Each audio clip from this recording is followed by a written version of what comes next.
Third meeting of the Mayor and City Council will come to order. If you wish to be heard at this meeting, please sign the speaker list provided on the table at the my right side of the chamber. I reserve the right to limit the amount of time each speaker has for each agenda item. Tonight, each speaker will have 3 minutes to speak for their agenda item. If everybody will rise for the invocation, led by Reverend Warren H. Litchfield, remain standing for the Pledge of Allegiance, led by Mayor. Almighty God, we gather this evening now to conduct the business of this city. We'll offer a prayer for our mayor, for the president, the members of the city council, and for all in authority. Grant to them a sense of justice, strength, and wisdom as they perform their duties on behalf of all thy people. We command this city, this county, this state, and this nation to thy merciful care and understanding. Remember those who lie upon a bed of affliction, comfort those who mourn, and may the peace of this holiday season abide in our hearts always. Amen. Amen. I pledge allegiance to the flag of the United States of America and to the republic for which it stands, one nation, under God, indivisible, with liberty and justice for all.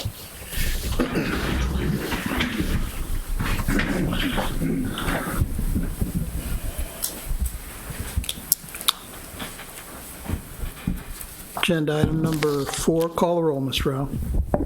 Mr. DeWalt? Here. Mr. Sydnor? Here. Ms. Nicholas? Here. Mr. Smalls? Here. President Les? Here. Mayor Mel? Here. Move to agenda item number 5, approval of minutes of the second meeting of November 27th, 2017. These were furnished to us by the clerk. There any correct? Yeah, Mr. Smalls. I move that we approve the minutes of the meeting of November 27th, 2017 as presented. Have a motion to have a second. I second it. Thank you, Mr. DeWalt. Any comments? Call the roll. Mr. Smalls? I vote yes. Mr. DeWalt? Yes. Sydnor. I'm sorry, it was Mr. Sydnor. No, it's Mr. DeWalt. Okay, sorry. Mr. Sydnor? Yes. Ms. Nicholas? Yes. President Les? Yes. Move to agenda item number 6, approval of minutes of the closed session on Monday, November 27th, 2017. Authority for this closed session is contained in the general provisions, Article 3-305, B in a bucket, 3 in a bucket, to consider the acquisition of real property for a public purpose and matters directly related thereto. The motion was made by Councilmember Smalls and seconded by Councilmember Sydnor. What's the pleasure of the council? Mr. President, I move that we approve the minutes of the closed session on Monday, November 27th as presented. Thank you, Mr. Smalls. Do I have a second? Second. Thank you, Ms. Nicholas. Any discussion? Call the roll, Ms. Rowe. Mr. Smalls? I vote yes. Ms. Nicholas? Yes. Mr. DeWalt? Yes. Mr. Sydnor? Yes. President Les? Yes. Move to agenda item number 7. Approval of minutes of the work session on December 6, 2017. What's the pleasure of the council? Mr. President, I move we approve the minutes of the work session on December 6, 2017 as presented in the record. Thank you. Do I have a second? I second it. Thank you, Mr. Sydnor. Any discussion? Call the roll, Ms. Rowe. Mr. Smalls? I vote yes. Mr. Sydnor? Yes. Mr. DeWalt? Yes. Ms. Nicholas? Yes. President Les? Yes. Move to agenda item number 8, report of the mayor and city council. Start tonight with Mr. DeWalt. What's his number? Oh, our report. No report tonight. Thank you, Mr. DeWalt. Move to Ms. Nicholas. Thank you. I, along with my council colleagues, attended on Saturday, December 2nd, the Breakfast with Santa at Partnership Hall. It was well attended and a lot of fun. I also attended the Women's Club of Laurel Breakfast with Santa that was on Main Street. Also, along with my council colleagues, I attended the holiday parade, which was a lot of fun. We couldn't have asked for better weather. I also attended the Laurel Museum open house on Sunday, December the 3rd. The mayor's holiday reception last Thursday was well attended, lots of fun. Saturday, I dropped off toys and non-perishable items to the Laurel Volunteer Firehouse and Rescue Squad fill-a-truck benefit. And on Sunday, I, along with my council colleagues, attended the Pearl Harbor Day ceremony that was at the American Legion. That concludes my report. Thank you, Ms. Nicholas. Mr. Sydnor. And thank you, Mr. President. I participated in a Heads Up barbershop on 14703 Baltimore Avenue. They're doing a winter coat drive, and they're asking folks to turn in new hats, used scarves, anything you can bring to them. And they can participate with James H. Harrison Elementary School. So folks out there want to donate some coats and hats, be much appreciated at Heads Up barbershop. That's my report, Mr. President. Thank you, Mr. Sydnor. Mr. Smalls. Thank you, Mr. President. As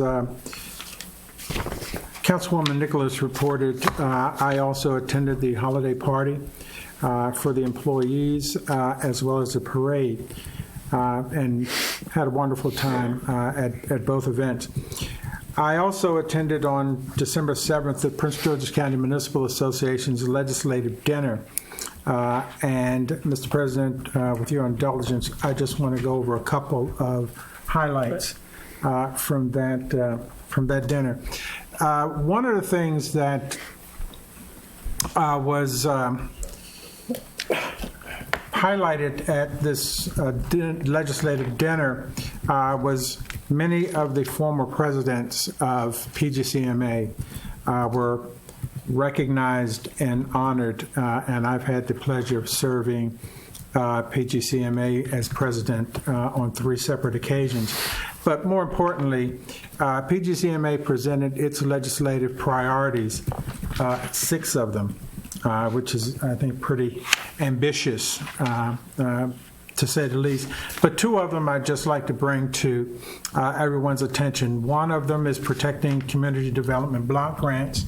As we all know, block grants are federal funding that allows municipalities and local governments to do things like take care of curb, gutter, street repairs, and those kind of things.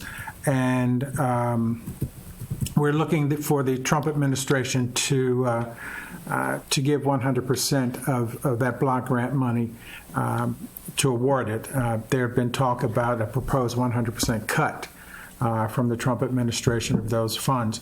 One of the other areas I'd like to, priorities I'd like to talk about is the increased investment in Prince George's County Public Schools capital investment. I think any of us who are in any way associated with schools around the county know that an aggressive capital improvement program is needed. And finally, Mr. President, I'll just go over very quickly. The Maryland Municipal League also presented its legislative agenda for 2018.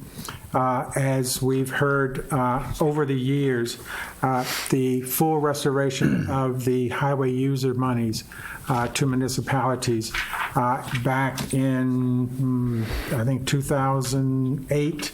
Those monies coming from the state were in the neighborhood of $45 million.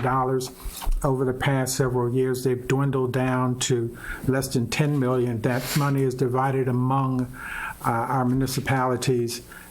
So needless to say, to be able to do road improvements, again, and other kinds of street repairs, those monies are not available at the levels they were. In fact, the city of Laurel, we've had to finance many of our road projects ourselves. So that's one of the big asks and one of the projects that efforts that the Maryland Municipal League is going to engage in.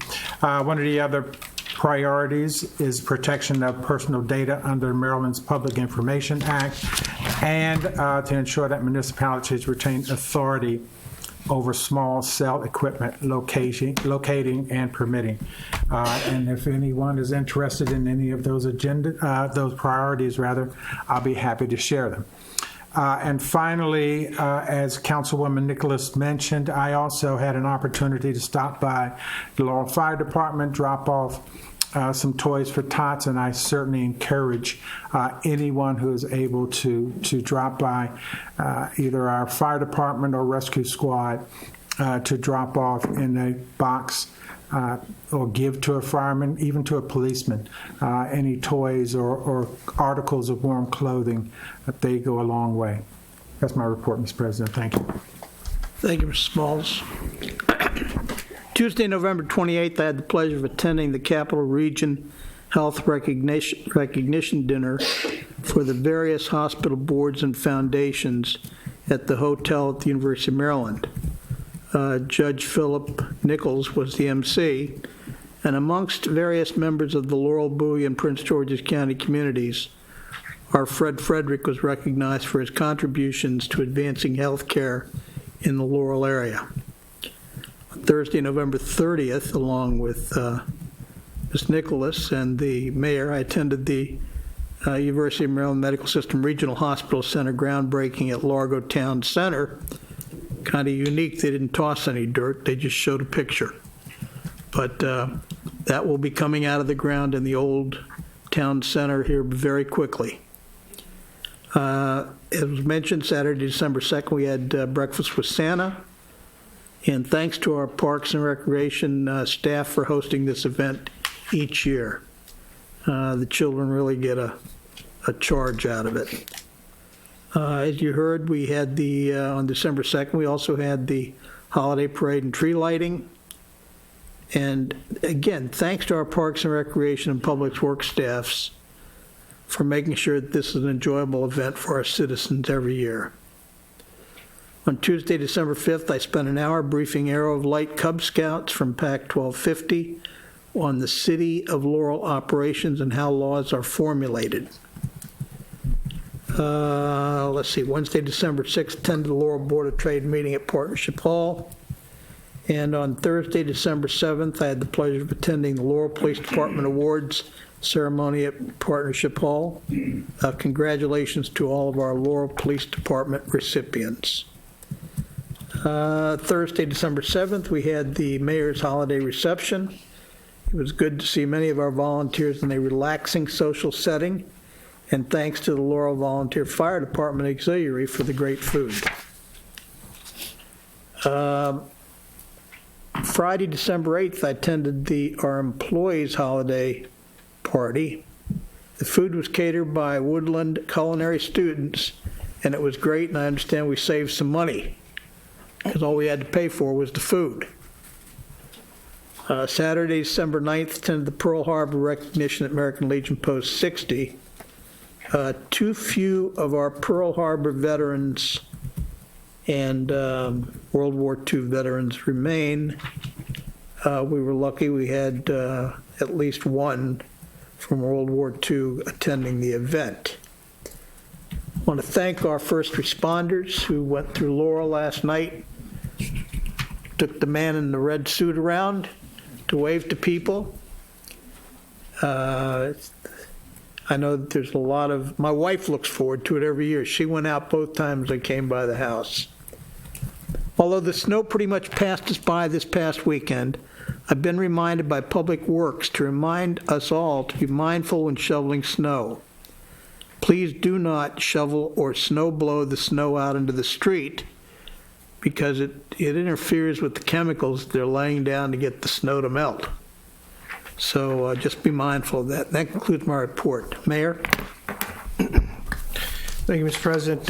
Let me offer condolences and thoughts and prayers to the family of a lieutenant from Rockville and from the State Fire Marshal's Deputy Fire Marshal Sandra Cohen, as well as Supervisor Special Agent Carlos Wolf. Both lost their life helping others out on I-270. We send our best to their family and their friends. Did have the opportunity to stop by the Breakfast with Santa. It was good to see the council doing some work. So I stood by and watched everybody eat while they worked. And but again, let me congratulate Department of Public Parks and Recs for the work that they do. It's a great event and sold out very quickly. So Joanne, thank you for your work and the staff. As well as this year, we did change the annual parade. Had a very good turnout at the parade this year. The time was at 3 o'clock. And it started here at Municipal Center, went down to the Armory. We are going to look at things. Maybe there's too much of a gap. We usually have a very, very good turnout for the tree lighting and the illumination of the building. A little bit lax this year. We thought maybe because of the time. There was a lot more to do this year because after the parade, there was ice sculpting, there were vendors there was food, drink.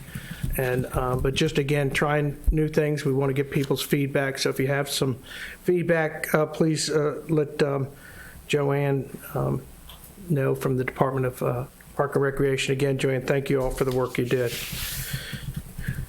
We did have the opportunity to stop by the open house at the museum. And again, I encourage you to take the opportunity to go by the Laurel Museum there at 9th and Main Street. Have just wonderful opportunity to learn about history here in the city and the many different programs that they offer. Did attend the quarterly award ceremony of our Laurel Police Department. Again, a lot of things are going on within our police department.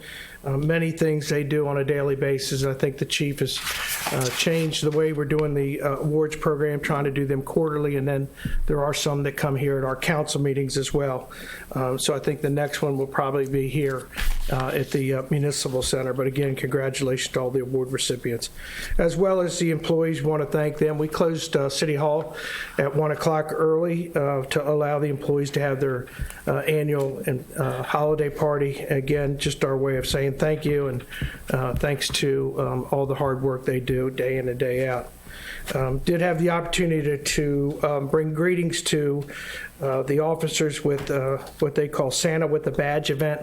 Take young kids from Laurel, go and do some shopping with them. Just a great program. Again, a lot of things we do, the department does, that just never makes the media, but things that really do make a difference in the community. As you heard, we did attend the Pearl Harbor Remembrance Day celebration. Was supposed to be out front, but the weather got a little bit dicey, so they moved it back to the Legion. Want to encourage you as well. We've added another monument out front there. There's a piece of the Berlin Wall that we're finishing up on, and that's due to the work of the American Legion for their working with the city to make sure that that piece is displayed outside. You heard the annual Fill-A-Truck event at the Laurel Fire Department Laurel Rescue Squad, Toys for Tots. You can still drop off toys there. We encourage you, if you have a few dollars extra, take some time and buy something and drop it off at one of those two departments. Did have the opportunity this evening from 4:30 to 6:30 to have my time with the mayor down on Greenview Drive. Cabana, I want to thank the residents that came out. We had good discussion really about what is happening in the area and development. And some of those individuals are here that will probably be testifying, but information that we took and will pass on to the applicant as well. A couple of announcements. City facilities are collecting canned and non-perishable foods at all of our city facilities. Please feel free to drop that off. Those go to Lars. On December the 16th at 11 a.m., we'll be meeting here at the Municipal Center and then going to Ivy Hill for the Reefs Across America ceremony that'll take place. So that's on this Saturday. And then on the 23rd at 11 a.m., the Hometown Hero banner unveiling will take place. Do that banner. Mr. DeWalt was one of the individuals that pushed to have that banner program, put a group together, and it's come to fruition there on Cherry Lane. There's one banner there already, but we'll be honoring Don Alt at 11 a.m., and that is open to the public if you'd like to attend. And on December the 25th, city offices are closed, and I want to remind, the President talked about snow. Let me just remind you, when it does snow, we're hoping for 81-degree weather, but I'm not sure that's going to happen. But if it does snow, I want to remind everyone, we do enforce snow emergency routes. It is important that if you live on a snow emergency route, or if you're not sure, find out. Move the car off the snow emergencies. We will ticket them and we will tow them if we have to. So please take that opportunity to find out if you live on a street snow emergency route. Mr. President, I would like to make an appointment before I make a presentation. I did submit to the council the name of Lawrence J. Taub, for the city solicitor, our next city solicitor. He has over 30 years experience in planning and zoning and law. I did submit the entire letter to you all. Larry is here. I would like to point out Larry as well. As much as we want to welcome Larry, we want to say and thank Karen Ruff, our current city solicitor, who is going into other fields the first of the year. We wish her the best of luck. In her short time as our city solicitor, she has kept us out of trouble and kept us on the right track, and we thank you for that, Karen. I wish you the very best. But I would like to submit that name for confirmation from the council, and that would be effective January the 1st, 2018. Thank you, Mayor. What's the pleasure of the council with this appointment by the mayor? Mr. President, I move for approval of the appointment of Mr. Larry Taub as city solicitor. Do you have a second? I'll second it. Thank you, Mr. DeWalt. Call the roll, Ms. Brown. Mr. Smalls? I vote yes. Mr. DeWalt? Yes. Mr. Sydnor? Yes. Ms. Nicholas? Yes. President Les? Yes. Larry, do you want to say a few words? Step up. I think the microphone is on if it's green. Good evening, Mr. Mayor, members of the council. First of all, I want to thank the mayor for the appointment. It's really a great honor and a privilege to be able to serve the citizens of the city of Laurel, as well as the mayor and the council. I've had some connection with Laurel over the years. I was a member of Temple Jose Shalom when we sort of moved to get ourselves into the city, and we annexed into the city and obtained a special exception for the temple and for the daycare center. We then also have been very proud as to be a good institutional member of the city of Laurel, very pleased to have been that. I also served on the board of Lawyers for quite a number of years as well. So we've been involved, and frankly, my wife and I have greatly enjoyed over the years coming to Laurel to shop, to dine, and it's really been enjoyable, and we're looking forward to continuing that. So I do look forward to my service with the city, and I greatly appreciate the honor of the appointment. Thank you very much. Larry, thank you. Good, Mayor. Thank you, Mr. President. I'm going to step down that dais.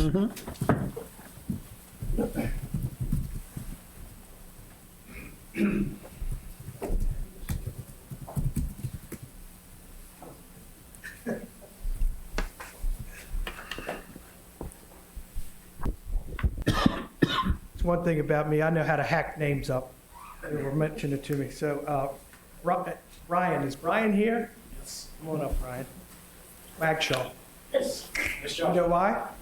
I had it right the first time, but they whispered it to me now.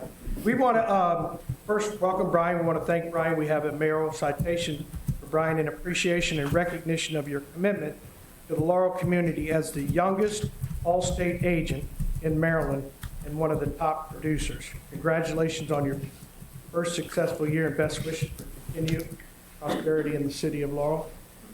Citation, I got a city pin here I want to give to you. I want you to tell everybody, how old are you first of all? I'm 26 years old.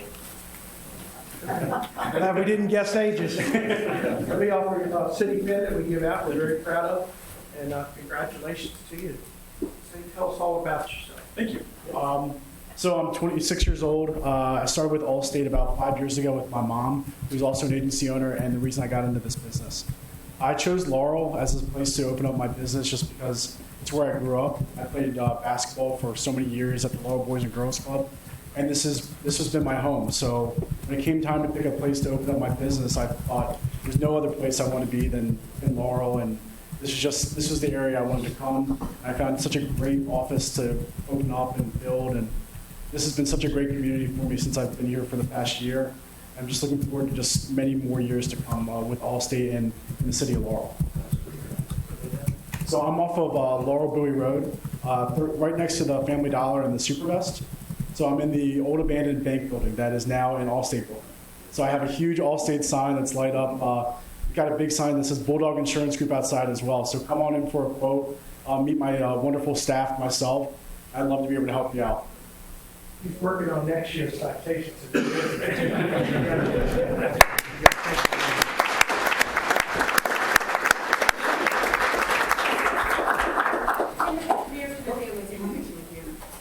Hope we get the council as well. Budget time will be coming in June, so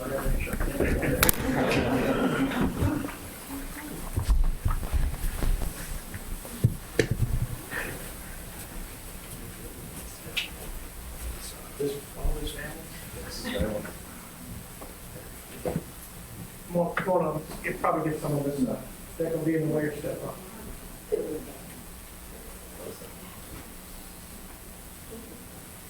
Good. A lot of fans back there. Okay, here we go. Don't move. Watch it. Get much shadow.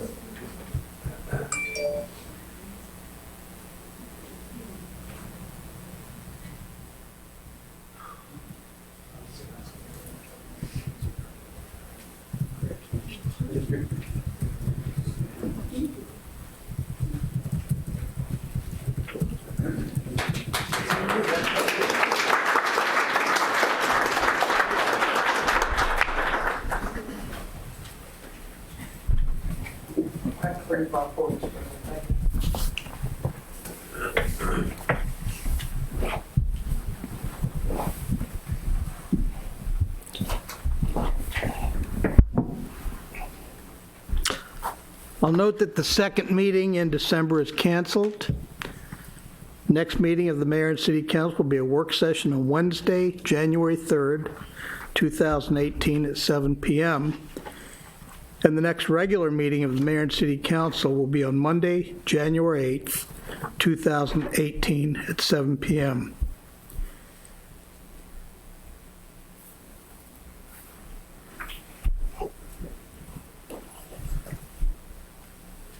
Okay, I'll open the general public hearing at 7:26. Several people signed up for 12, agenda item 12. I'm going to call Mr. Shipp forward. He's going to give a summary, not the whole presentation. He's going to give the summary within the 3 minutes he's allocated on the application. Thank you, Mr. President, members of the council, Mr. Mayor. For the record, I'm Bill Shipp here on behalf of the applicant for offices here in the... Oh, I'm sorry. Whoa. You're too early. I apologize, Mr. Shipp. Sit down. I'm trying to deal with a bunch of issues here. Okay, everything I have is for agenda item number 12, except I've got agenda item number 13. And Terry, are you signed up to speak for 12 also? Terry? What's the last name? Terry Stidham. Is that agenda item 12, sir? I signed up to be a speaker. On which agenda item? 12? Patuxent? No, 13, he said. 13, okay, I just want to make sure.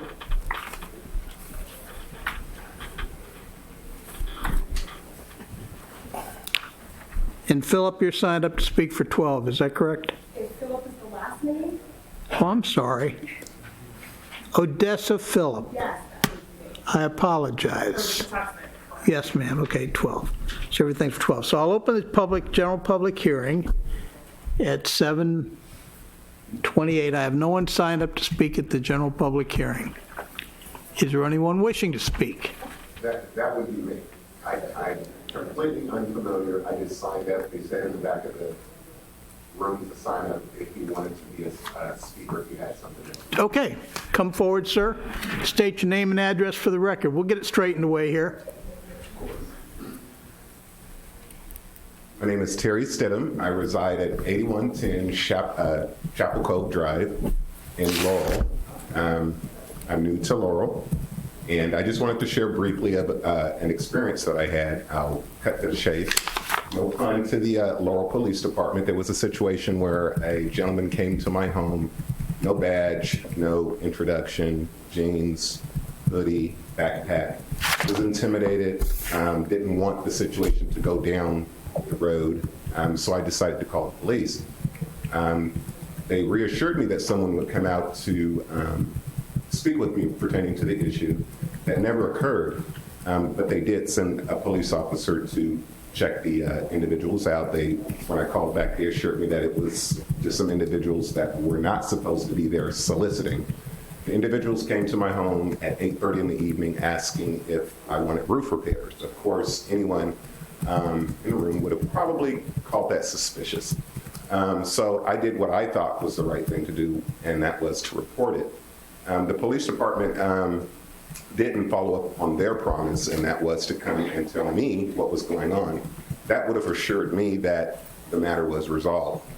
I contacted my city council members. I know one of my council members. I don't know the other council member that's in Ward 2. Mm-hmm. And I just wanted to say to Councilmember Sydnor, he actually called me back. He responded to my email. I appreciated that. I sent another to my other representative, the mayor, as well as to the president. But it meant a lot to me as a citizen new to Laurel that my council member, whom I don't know, whom I did not vote because I'm not registered to vote yet in Laurel, so I couldn't vote for him. But he actually called me and addressed my issue. And I just wanted to say that I really appreciated that. It meant a lot to me from my elected officials. A lot of times we elect people, they come knocking on your door when it's time to be elected, and thereafter you don't hear from them. To the city clerk, I had some issues, some concerns that I wanted to have addressed. She was extremely diligent in directing me to the correct individuals for that information, and I wanted to say I appreciated that. The mayor, in turn, responded to one of my concerns, and I wanted to extend my thanks to Mayor Poe for Mayor Moe, I apologize, for responding to me.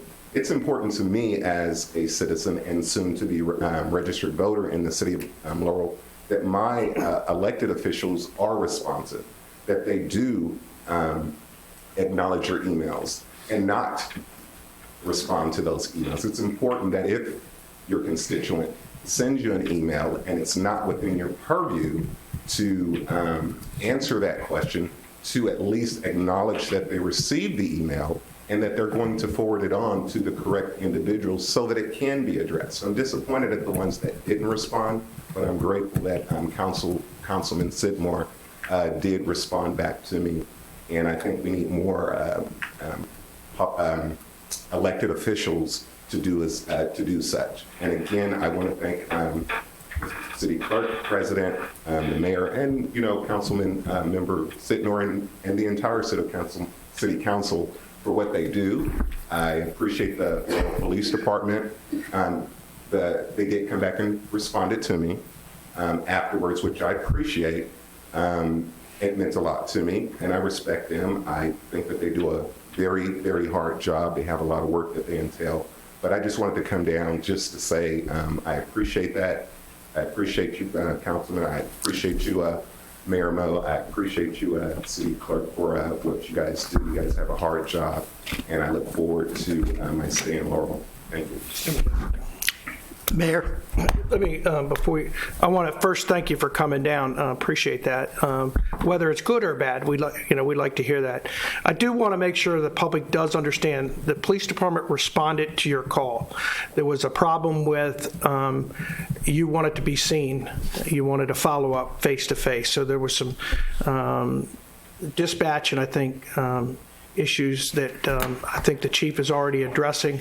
They've already, the supervisor, I believe, contacted you that night as well as a follow-up. So I want to make sure everybody understands they responded to the call. It was about, a lot of people don't like to be seen. A lot of people, depending on the call, want to be seen, and you did. So we're looking into that, and the chief is on that, and I just want to make sure you understood that. We're following up on it. We appreciate it. Again, you coming down. Thank you very much. And I'm not gunning No, the you're chief. you're fine. Yeah, Yeah. I was not gunning the chief. I understand the hard job that you guys do have. I just wanted to address that. We appreciate it. Thank you. Thank you, Mr. President. Thank you, Mayor. Thank you, sir. Okay, no one else signed up to speak at the general public hearing. Is there anyone else wishing to speak? Seeing no one, I will close the general public hearing at 7:34. I move to agenda item 10, second public hearing with possible action on ordinance number 1926, an ordinance to amend the code of the City of Laurel, Chapter 2, Administration, Article 9, Community Redevelopment Authority, Section 2.186.1 membership. Read the title into the record for the second reading. I will open the public hearing at 7:34. I have no one signed up to speak. Is there anyone wishing to speak? Seeing no one, I will close the public hearing at 7:35. What's the pleasure of the council?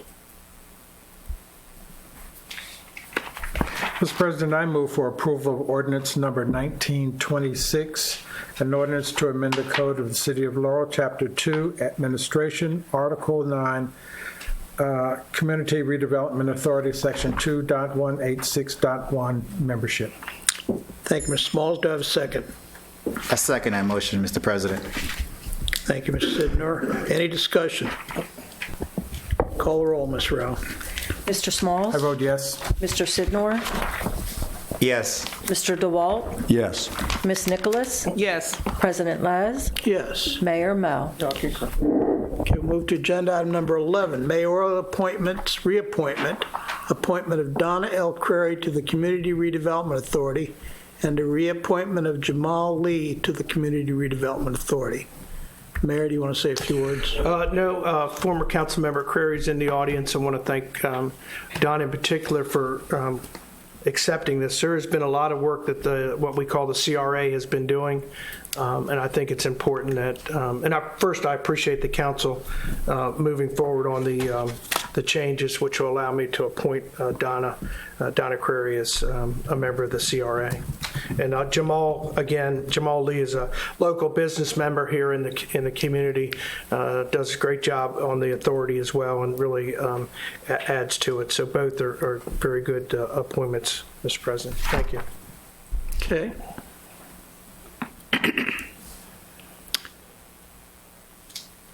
Are we at 12 now, Ms. Rao? After we vote?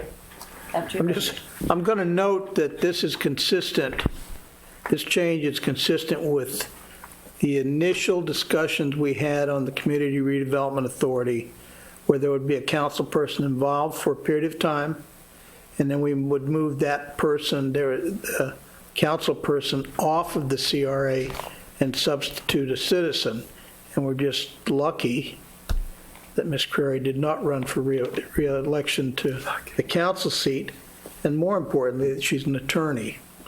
So she presents some value added to the CRA, and we look forward to additional acquisitions by the CRA. Okay. Need to vote. Yep, call the roll, Ms. Rao. We haven't had a motion. Oh, sorry. Mr. Smalls?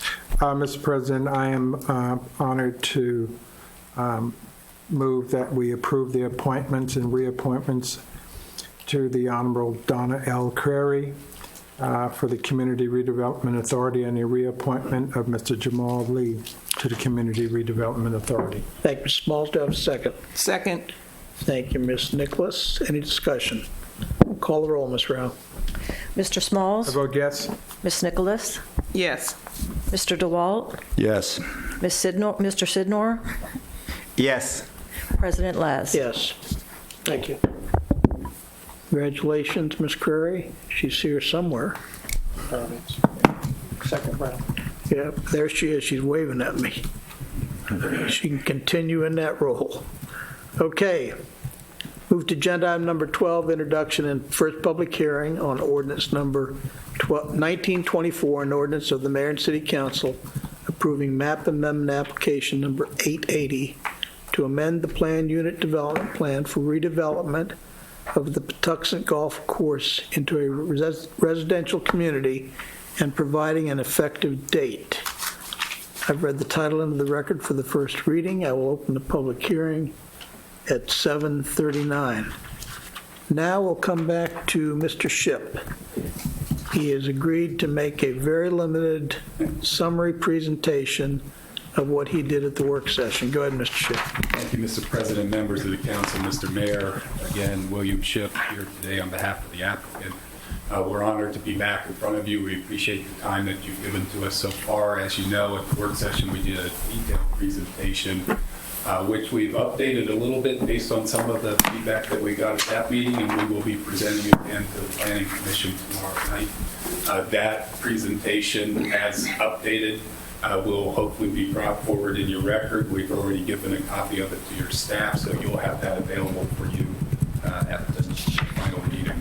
We're hopeful of moving forward with this amendment that will allow us to go into further design work on a new planned community in this area where the Patuxent Golf Course is. We're planning to reclaim about 80 acres of the total acreage for a development envelope that will be brought out of the floodplain through engineering and grading.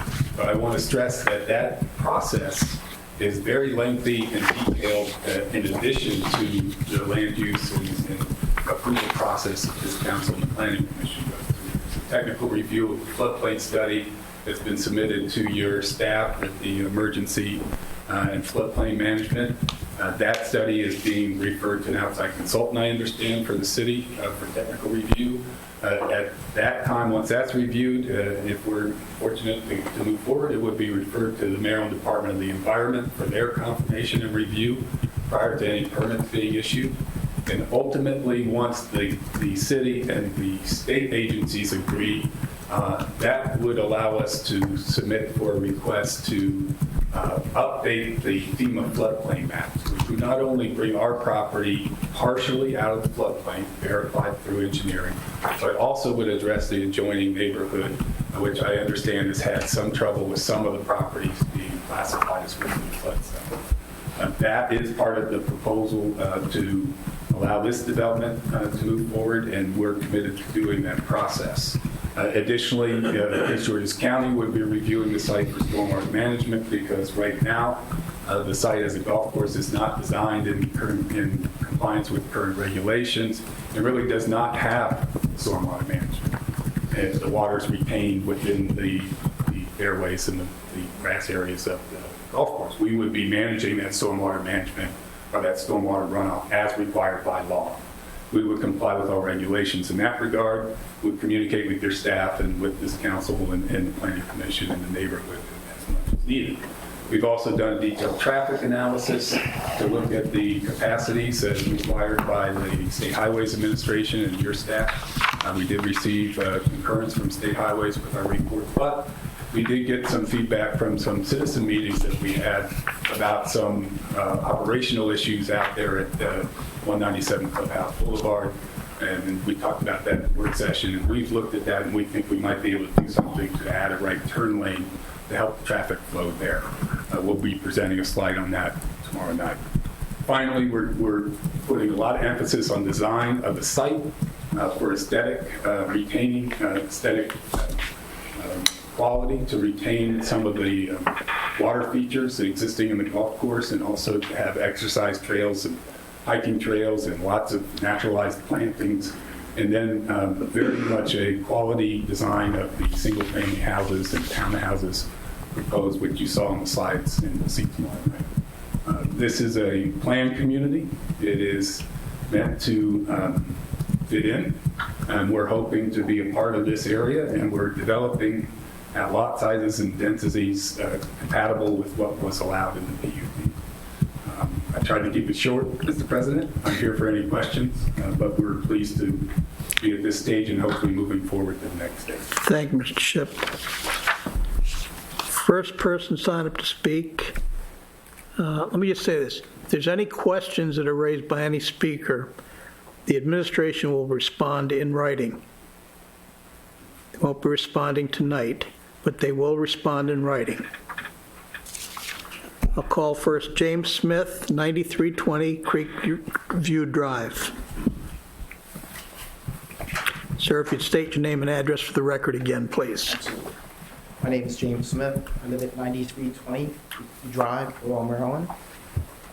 Mr. President, Mr. Mayor, City Council, I'd like to first thank you for the opportunity to be heard on this issue. This is very important to me personally, and I kind of feel like that the city has already has a predetermined outcome for this, so I hope I'm wrong about that. Pending development in these meetings feel to me like they're just a courtesy, and I hope that that's not the case. There's a lot of homeowners that will be affected by this change. We have the impression that there already has been meetings with the council or the mayor about this future development that's planned. I'm not sure if that's true or not. Most citizens, I guess, don't understand the political process in general. I know I'm one of those citizens that really, I don't understand the process and how all this works. It's a little frightening, actually, but I'm here to learn. Unfortunately, the people who will be most affected by this development are the homeowners. We're very poorly represented, and I also believe that it's unfair to the homeowners because, like, within our HOA, I live in the same family home down there, that our people that come to just our HOA meetings, it's very, very poor, the attendance. We have 169, I believe, units in my development, and literally we get 20 people at the meetings. So I'm not surprised to turn around and see that not a lot of my neighbors are here. I actually also feel that the homeowners maybe would have come out a little bit more for this meeting if we would have had this meeting in January rather than so close to the Christmas holidays. I attended the first meeting that you had on December the 6th and really only had 5 days between then and to think about what I wanted to say. I almost feel like I didn't have enough time to digest what was presented.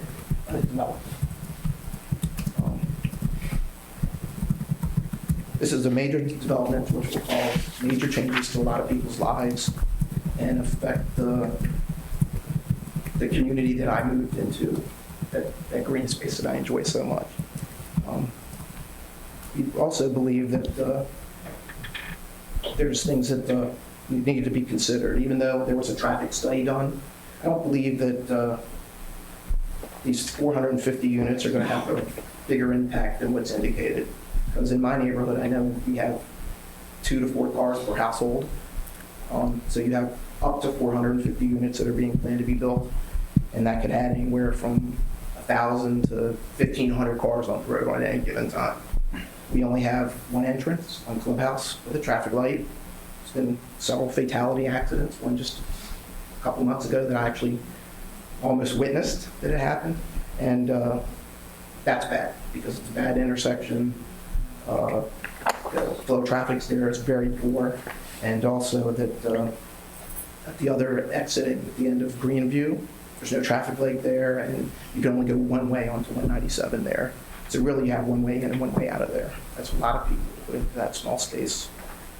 Me and my wife, we both commute about 8 miles every day to Greenbelt, and it takes us about 35 minutes to get there if we leave at the right time. 5 minutes late one way or the other, it'll take up to an hour for me to get to work. I have 197 VW Parkway. It's only 2 ways I can get there. Also, I'd like to say that I also believe that the development will probably decrease property values, and this is just something I observed on the internet. It actually told me there's a clear evidence nationally that development on golf courses decreases the property value of existing homeowners. Retaining undeveloped green space minimizes the adverse impact, but dense housing exacerbates it. Has the council have any studies been done by the council to see if this is actually a fact? effects negatively on my property value. Great concern to me. Basically, I moved there because there was a golf course there and there was a lot of green space and places for me to walk. I really enjoy doing that. So I didn't plan on looking out. For me, not personally, I won't be looking out at somebody else's house, but a lot of my neighbors will be, even though there'll be a buffer zone there. I believe that nobody wants to look out their back and look into somebody else's house. They talked initially about this 55 acres of green space, I think was the term they used at the last meeting. And based on the interaction from the council and their presentation, a lot of that 55 acres is swampland, is what I believe from the last meeting, and that concerns me too, because even though it can be classified as green space, it's not usable for recreational purposes. And I'd just like to thank you all for letting me speak, even though I'm scared to death. Let me make one. I want to make one comment, and the mayor's going to make a comment. To my knowledge, there has been no discussions with the developer by council members. That's not the way the process works. Okay? The way the process works is typically a developer or somebody that wants to build something or redevelop something will come and speak to the mayor. That's the first step.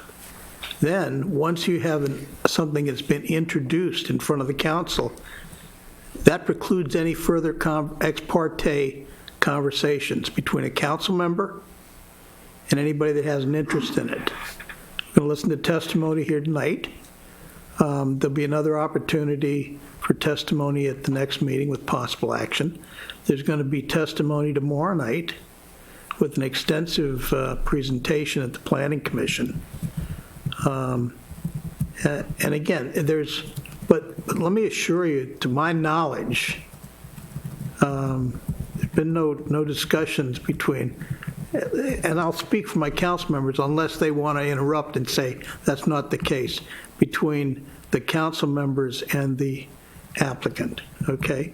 That's not the way it works. And we try and, that goes on other places in this county, but it does not go on in the city of Laurel. In my 37 years, that is not what goes on in this city, okay? And there's no preconceived notion about anything. I mean, I was involved in this project from the get-go when it was all golf course at one time. I was the one that shut Ladue Miller down because the mayor refused to shut him down because we weren't. Make sure you understand it wasn't this mayor. We had to shut them down because we weren't going to get any of the infrastructure built. Roadways, sidewalks.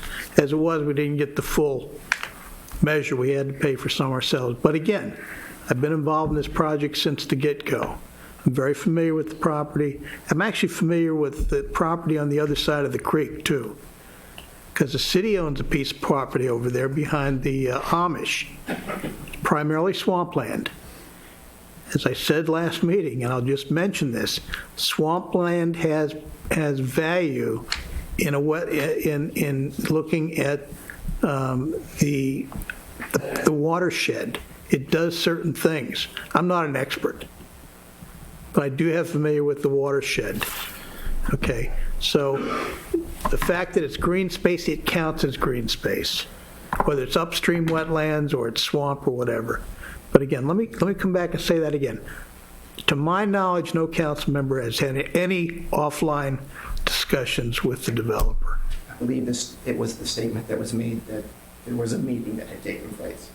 And the only time it came up, I believe that makes, I'm sorry. Yeah. I believe that the meeting must have been with the mayor to start the process. Yeah. And so I did understand the process. Okay. I'm jumping to conclusions evidently. Okay. But I just wanted to understand. Okay, real good. Mayor? I just wanted to clarify. Most developers meet with me. I'm the chief executive for the city. I'm not a legislative body. I don't vote on the things that occur here. All I do is concur with their legislation or not. First, I want to thank you for coming out. I know you've been at other meetings. It's important. I think 7 months ago when I found out that it was going to be purchased. I went to a homeowners meeting. I'm not sure. It may have been the quads. I'm not sure. And told a room full there, they need to be involved. They need to watch. That it's going to be important for community involvement. And I, again, encourage you there to be involved. We will make sure that the applicant reaches out, not just to the board of directors. I fully understand. I'm at a board of directors. We can't get 3 people, let alone, a majority. So we do understand that. But I encourage you, too, to talk to the applicant as well and express your views. I think that's important. I think they want people to engage them. But I wanted to set the record straight. I am the only one that has had a discussion with the developer, like most developers. No other council member has had. And now that the application was filed, they're under the law. They're not even allowed to even be discussing it with them, talking to them. I appreciate So, you. yeah, thank you. Thank you for coming out. Appreciate you clarifying that for me. Good. Thank you. Thank you, Mr. Smith. Appreciate your comments. Next speaker signed up is Wendy Gagan. Did I pronounce it correct? I'm batting 100 with you. If you'd state your name and address for the record, Wendy. Yeah, my name is Wendy Gagan, and my address is 14103 Greenview Drive, and that's right at the end of the cul-de-sac. I have one of the original homes. I've lived there since it was built. I was the first house that was allowed to be built fronting the golf course because they were holding back on most of those properties. We all were charged a premium, a considerable amount, to be on fronting the golf course. And that's a concern we have now because we're wondering whether we're going to get our money back. But anyway, I read the report, the one that was online, called the Justification Statement for Amendment to the Patuxent Greens Putty Plan for Approval. And when I got down to, quote, improvements, I found a lot of things that either seemed unrealistic or were conclusions that weren't even true. And I'm not going to spend a lot of time, discussing that sort of thing, but I'll be glad to write it up and submit it to you. I have it here, but my main concern is flooding. Being where I'm located, we've just seen over 30 years, or almost 30 years, tremendous flooding on the golf course. And we know that, it's for several reasons. And I don't know how you take a floodplain and, make it something else. I'm sure the people in Houston, Texas would love to know how to do that. But that concerns me in several ways, and I would really like to know in detail, maybe the next meeting or whatever, how that works, because we're elevated. I mean, we have only recently, when they did the revision of the flood map, those of us that are on the cul-de-sac and a little bit above it, I mean, toward, the entrance, have been put back on the 100-year floodplain. We weren't on it when I bought the house. And, but now we are. We're back on it, which makes me think that not only, is the area more of a hazard where we live, but also the golf course is. So that's something to think about. And I know that the company is hoping, and this is where I get it being unrealistic, that they're going to get the flood map changed. Well, we tried that already, and it got worse. So that's one issue. The flooding is tremendous at times. The golf course itself has done a good job, not only with the golf course, I mean the management, over the last maybe 5 or 6 years in really improving it a lot. And putting in I think it's 3 pumps has helped. But I want to read you some little thing, 2 little short paragraphs that were in the Laurel Leader, September 8th and 9th of 2011. And this is when Hurricane Lee, hit us. And On Route 197, Patuxent Greens golf course experienced significant flooding to the point that the course resembled a large lake, with water levels reaching 11 inches in most places, according to course supervisor John Geyer. We had the pumps running during the rain, but they were overwhelmed by runoff from the city and Patuxent River, which is behind us, Geyer said. We're in a non-tidal wetlands area, and we sit so low that storm drains along Route 197 and 198 overwhelm our ponds. The flooding at the golf course, Geyer said, was the worst he has ever seen, and he'd been there for 8 years. I've never seen the course flooded like this.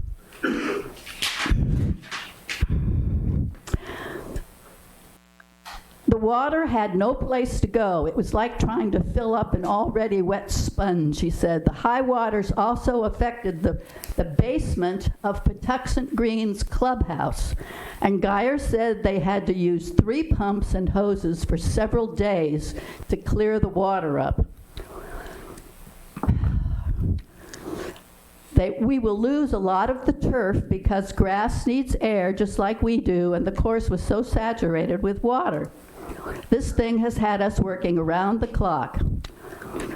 But he also said that the flooding at the golf course did not pose a threat to nearby homeowners and that the city-owned swimming pool on Greenview Drive adjacent to the course was not affected. I wish I had all I have is a little picture here of the bridge where they have the wedding pictures, and it's almost underwater. And then there's another picture that shows the little sign that says, "Enjoy your round," and it's underwater. The holes that were most impacted when this happened were, number one, these are the holes that are close to the clubhouse.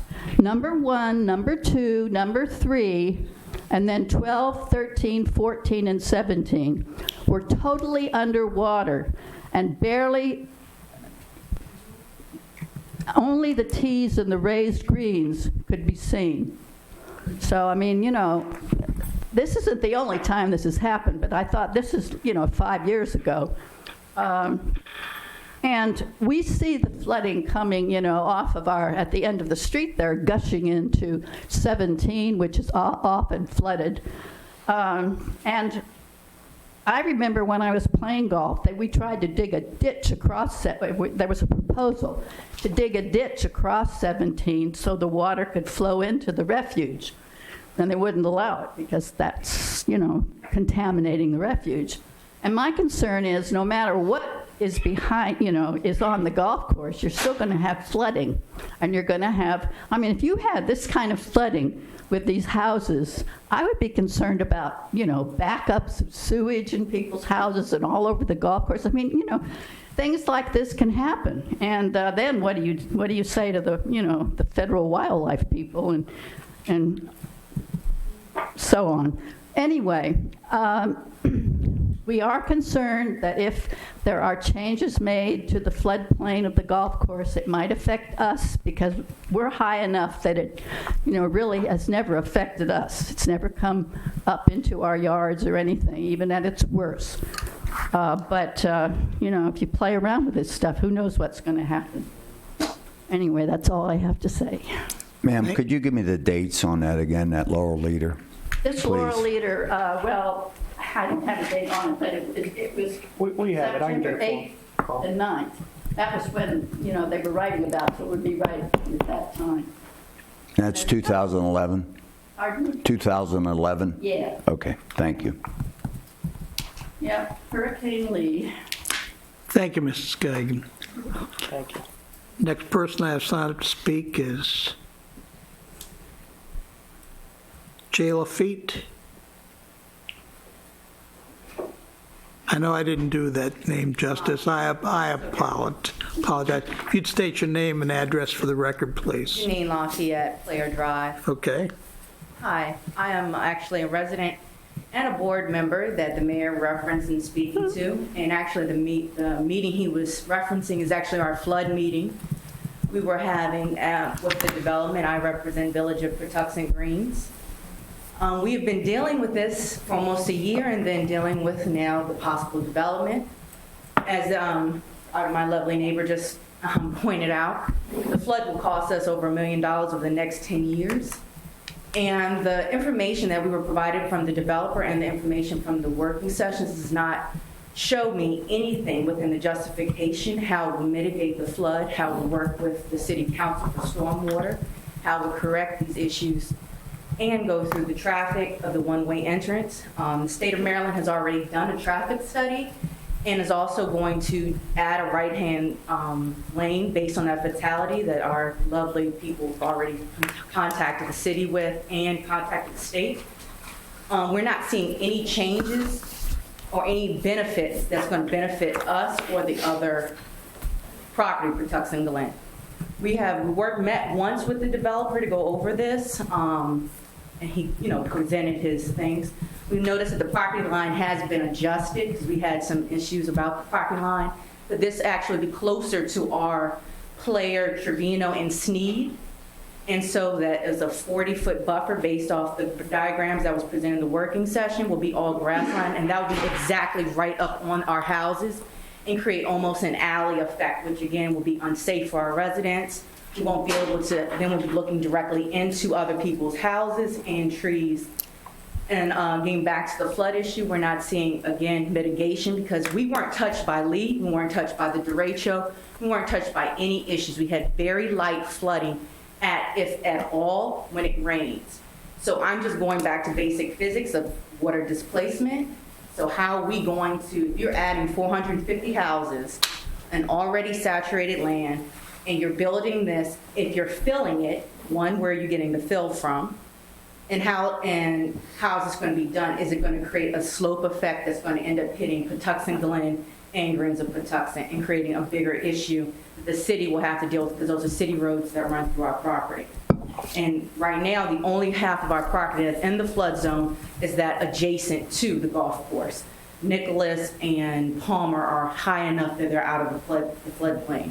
We have worked with many of you all, the mayor, Ms. Nicholas, and other administrators to remove and get this mitigated, but we're not seeing how the developer will actually help this issue. They were unaware of all the berms. They were unaware of certain mitigation issues. I don't understand how they're going to partner with the city, and they're already out. They already have a contract out for flood mitigation throughout the city. I don't see how that's going to help us and where all this partnering and how long this is going to take, because all of us know construction on this level will take so many years and displace noise pollution, the animals. We already have deer, foxes, and a lot of everything, and that's going to displace into our communities. And the reason we all bought into that, because that was a jewel outside that nobody knew existed in the city. And so it's going to lose and not give us any value. It might be a value to those who are going into this 450 development if it happens, but it's not going to be a value because it's going to change our complete way of life. Because all the noise, the dog walkers, the parties, everything is going to change, the increased population. So just putting that out there for consideration when you're thinking about this PUD amendment. Thank you. Thank you very much. Last person I have signed up to speak is Philip Odessa. I'm sorry. That's the second time. That is the second time I've done it, isn't it? It's Odessa Philip. Yes. I apologize. No problem. Okay, state your name and address for the record, please. Thank you. My name is Odessa Phillip. I live at 9407 Nicholas Lane in the Village at the Greens of Patuxent community off of Maryland 197. I've lived at this residence for 17 years. I've operated my engineering consulting firm partially from this address for the past 5 years. As an aside, I have been here before discussing stormwater management for the city of Laurel. I have been working with the council. I've been working with the Department of Public Works on stormwater management activities throughout the city, and you have indicated a real commitment to maintaining and addressing some of the stormwater and flooding issues in the city in partnership with the county. And so I am slightly concerned that we have somehow incorporated the approval or potential approval of a 450 residential community built in the middle of our neighborhood. I am testifying regarding that proposal where the Patuxent Greens Golf Course has been located for at least my 17 years. Many of my neighbors bought homes in this community because of our peaceful, I'm laughing at Janine's use of the word jewel, because I actually have that written, somewhat hidden jewel of a golf course right in our backyards. The names of all of our streets are names of great golfers of the past, Palmer, Nicholas, an homage to the intent of the community to be a wonderful golf course community in the heart of South Laurel. My specific reasons for testifying are below. I'm going to email this to you as well. Our community has recently been impacted by the changes to the floodplain zone, such that we have had imposed upon us an increase in condominium fees of over $75 per month to pay for the insurance required for those properties in the flood zone. We were able, in cooperation with the Department of Public Works, to reduce the number of homes in the flood zone, but not enough such that the 156 properties in the villages at the Greens of Patuxent were not impacted. $75 a month is vicious as an increase from month to month. And if you think about it, the resale value, I'm not so much concerned. I have a much different, broader perspective on these things in terms of property value from my experience over 20 years as an engineer in the state of Maryland.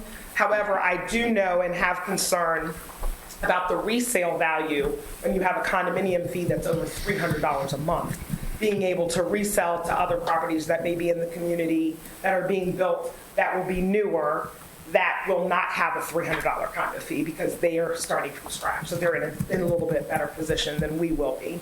The potential construction of additional impervious pavement in the community can cause some changes to the topography such that our properties may be negatively impacted, leading to additional, that always happens, never fails, leading to additional properties now being assessed as being in the flood zone and a subsequent additional increase in our insurance. Our community does not currently have a stormwater management facility, and I did hear that you indicated that nor does the golf course. And I want to be certain that the additional impervious service will include the treatment and management of not only the new property, but also for the two communities, townhomes, and single-family homes that will be negatively impacted by this development. There have also been several severe traffic incidents. We talked about the fatal. We could not get out of our neighborhood or into it for over 3 hours that day that there was the fatal accident, because you could get out, but then there was no way to get back in. So we were kind of stuck in this community for hours. And if we'd had an emergency, we could have gotten out, but we could never get back into our own properties. This culmination of accidents over the last several years has been nothing short of scary. I tell my neighbors and my friends when they're visiting, don't even turn unless you've got the green arrow light, because people are barreling down 197 so quickly that it's a danger to not only our residents, but everybody in the city of Laurel. At a minimum, we should reassess putting a traffic signal camera there, because that's in the best interest of everybody in the community for safety purposes. And I will be saying this to the State Highway Administration. This all needs to occur before the approval of this massive redevelopment. And I've heard them talk about their traffic study. Of course, I'm going to go look, because that's what I do, at the traffic study to determine what the improvements will do in terms of adding a right turn signal or a right turn lane. I'm not sure whether that was into or out of the community, that free right that they're discussing, but that does not sound sufficient to address the more than 2,000 cars that are going to be coming and going. So much so that our community has had to institute a parking allotment after 17 years. When I moved in, you could park anywhere. You never had a problem. Now everybody has 2 and 3 cars, myself included. I'm as much a part of the problem as anyone else. But 2 and 3 cars in 156 townhomes. That doesn't include the 69 single-family homes or the people who live in the community, the apartment community. So overall, lastly, as longtime residents of the city, this community, we want to gain some benefit for our residents, as our character of what we bought into is being so greatly impacted. We would like the developer to include features that benefit all of the people in the community, some of which could include access to the banquet hall being redeveloped at a reduced rate, the inclusion of a community facility such as a walking path, fountain, other amenities surrounding the now must be required stormwater management facility that should be included as part of this redevelopment, and sufficient sidewalks to connect the existing residents to the new development, especially any amenities that will be included in that redevelopment. that was kind of all I really wanted to say and make sure. But one of the things I am willing to do is help work with our community because I have the technical expertise to have that discussion, and I will be attending the Planning Commission meeting. I was a little bit behind because I've been working on projects and trying to generate revenue for my company, but I think making sure that you're taking care of your own community is a core value. So, thank you. Thank you. Thank you, Odessa. Okay, if no one else signed up to speak, is there anyone else wishing to speak on this agenda item? Yes, sir. If you come forward and state your name and address for the record.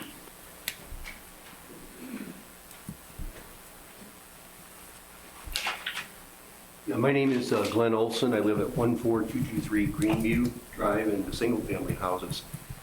Thank you for allowing me to speak.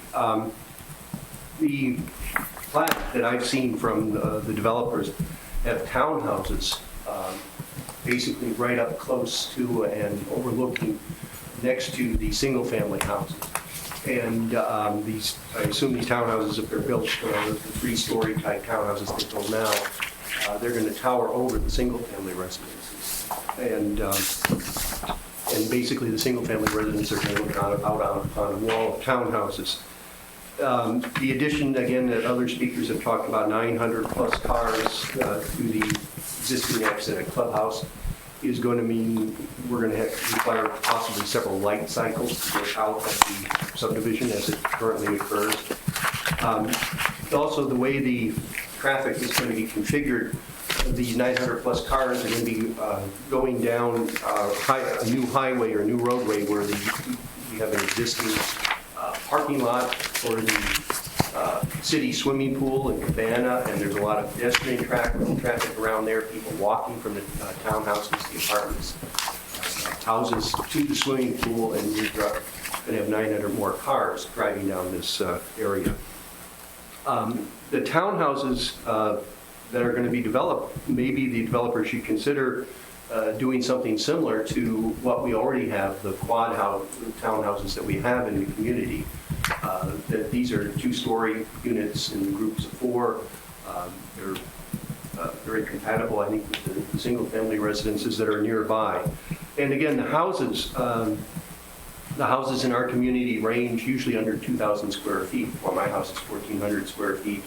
I'm worried that we're going to be putting in large 3-story, 3,000, 4,000 square foot mansions that they're going to go in as the single-family houses. I've not seen any plans. I'd like to see some ideas of what's going on.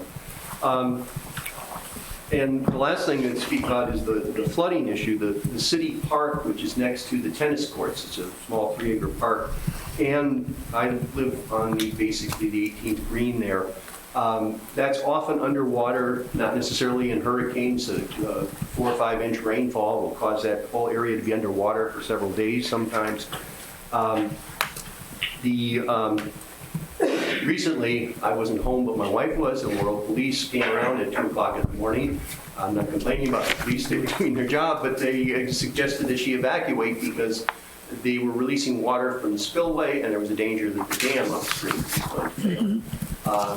That's a very real danger. You're going to be putting another couple thousand people in danger by building houses again on this floodplain like that, golf course.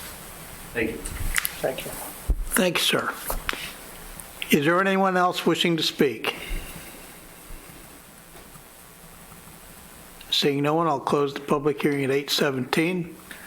I'll encourage everybody that spoke here tonight to come tomorrow night, Planning Commission meeting. There'll be a full presentation by the applicant and his engineers and staff, and you'll have an opportunity to speak at that meeting also. Okay.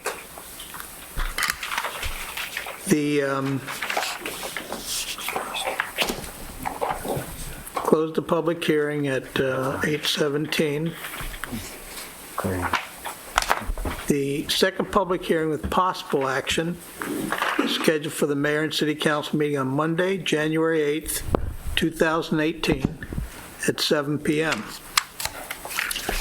Move to agenda item number 13, introduction and first public hearing on ordinance number 1925, an ordinance of the mayor and city council to approve the neo-traditional overlay conceptual site plan for the Fleester property known as 7041 Conti Road, Maryland, and providing for an effective date. Read the title into the record for the first reading. I'll open the public hearing at 8:18. Mr. Gibbs, you've been very patient, and I appreciate that. Thank you very much, President Les, Mayor Moe, members of the council, Edward Gibbs, an attorney with offices in Largo, and here this evening, pleased to be representing Strip Matter Land, trading as Strip Matter Conti, LLC, relative to this particular project. I really don't have a lot to say this evening. We have worked with your staff studiously. We have been before you, of course, on the annexation of this property. We're very excited to move forward with the development of these approximate 180 townhomes and to be able to construct the multi-purpose athletic field, which we will be deeding to the city once it is complete. With that having been said, I'll be happy to respond to any questions that you may have. And you'll be in front of the Planning Commission tomorrow night, is that correct, Mr. Gibbs? Indeed, yes, sir. So I'm sure you get some questions tomorrow night from the planning commissioners. Yes, sir. Okay. Thank you very much. Yes, sir. I'll close the public hearing at 8:19. Second public hearing with possible action is scheduled for the mayor and city council meeting on Monday, January 8th, 2018 at 7 p.m. Move to agenda item number 14. Introduction, first public hearing on ordinance number 1927, an ordinance of the mayor and city council of Laurel amending the code of the city of Laurel, chapter 16, taxation, to add section 16-10, establishing an elderly and veteran real property tax credit program. I've read the title into the record for the first reading. I'll open the public hearing at 8:20. I have no one signed up to speak. Is there anyone wishing to speak? Seeing no one, I'll close the public hearing at 8:20 and a half. I'm sorry, Michelle, did you want to say something? No, sir, I have nothing to add at this time. Okay. I appreciate that. All right. Second public hearing with possible action scheduled for the mayor and city council meeting on Monday, January 8th, 2018 at 7 p.m. I did point out to when this was introduced when we talked about this work session, there may be more than 7 people involved here. I'm not the expert. No, but I got a 94-year-old mother that's telling me that there's more than 7 people involved around Laurel. So the question in my mind, and I'll just throw this out on the table, I don't need a response tonight.